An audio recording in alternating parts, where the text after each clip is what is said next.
आपण समस्ते देखिथिबे आमे जेतबेले जानती कोर्ट को गोटे निकिति अछि आखि बंधा आपण पाप करथिले आज्ञा पापर निकिति पुण्य करथिले आज्ञा पुण्यर निकिति एई कथा जने पचारि थिले जने महात्मा को कहले आज्ञा कौन पाप करी करी कि जने चली किंतु थरे पुण्य करदेले कौन ता पाप गुड़ा पलई जीव महात्मा कहले ना जदि इंग्लिश रे 10 मार्क रखिकी ओडिया रे 90 मार्क रखिबे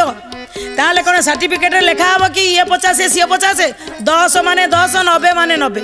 पाप जदि 90 है पाप लेखा हम 90 निकित रे पाप 90 जदि पुण्य 10 आज्ञा पुण्यर खाता को पाप आसवनी ना पापर खाता को पुण्य जीवनी ऊपर वाला भी निकित धरी बसी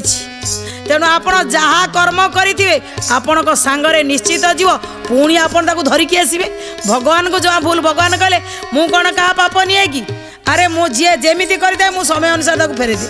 मु कहार कि रखेनि आज यही राजा वीरभद्र जाकि पहुँची जाइए संभरगढ़ सेठ पाखे जेतले बिकिबी बोली कहते पुण्य किछि मिलानी जेते पुण्य करथिले लिखिगले ए पुण्य से कोठी ना किछि किंतु काली जो मो स्त्री आनिकी आसीथिला अटा निज परिश्रम करछि मु निजे करिकी देइछि रुधिटा रुटी ताकू लिखिदेले गोटे पटरे पकईदेले एपट पलारे 6000 स्वर्ण मुद्रा से पाई जाउछन मने मने कहले अरे आज पर्यंत जोटा सचोटतारे जदि मु रोजगार करि थांती अनीति पूर्वक जदि मु रोजगार करि न थांती से अनीति रे आणुथिबा धन को जदि मु दान दक्षिणा करी भाबुतिली एइटा मोर दान हेई गला आज्ञा एमआईएल रे रखिगिरी किंतु जदि इंग्लिश पाई कहबा हबो नाही किंतु पुणी कोन कहले जदि इंग्लिश रे आपण 30 रखिचन आउ एमआईएल आपण 90 रखिचन परसेंटेज बेलू आपन को काम रे आसीबो भगवान ये कहते जदि पाप टिके करिचन पुण्य अधिक करिचन परसेंट देला बेलू कौन आसबे पुण्यात्मा रे आपण आसबे ये राजा भी कहते निश्चित रूपे आज पर्यंत जो धन रोजगार करी मु एते आज जिते पुण्य मु निकित रे पकईली गोटाई 20% मोर पुण्य हैनी मु जदि सतरे मोर परिश्रम करी सचोटता पूर्वक जदि रोजगार करी थांती दुखी रंकी एई मानको जो माने पीड़ित अछंती ए मानको जदि भोजन देई थांती सामान्य 2टा रुटी रे जदि मु एतिकी धन पाई गली ताले एई मानको देइथिले निश्चित रूपे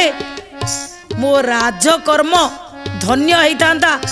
भगवान मते अंतत पके आशीर्वाद करि थांते आज एठी मु लज्जित होई न थांती सबुतक धरी सारिला परे पचारिले सेठ की पुण्य करिथिला सत्य कथा कहीदेले सेठ आउ कहीं नथिले भगवान कहार ऊपर आसंत तेणु सेठ थिले स्वयं भगवान कर अंश से कहले मु परीक्षा करिया को आसुतिली मनीष कहे मु पुण्य करुची किंतु किछि पुण्य नथिला काली जो यही अभावग्रस्त ए भिक्षु भिक्षा मागिबा लोकटी की तुम्हें देदेल से तुम्हें पुण्य कल प्रणाम करी सबुतक धरिकी पैसा राजा वीरभद्र एवं आसिले रानी को मुकाली की नेकरी गले आउ कहले एबे ठारू मु भल भाव मो प्रजा मानकर सेवा करी मु दुखी रंकी दरिद्र मानक साहाय्य करी राजार धर्म को मु निभेबी अनीति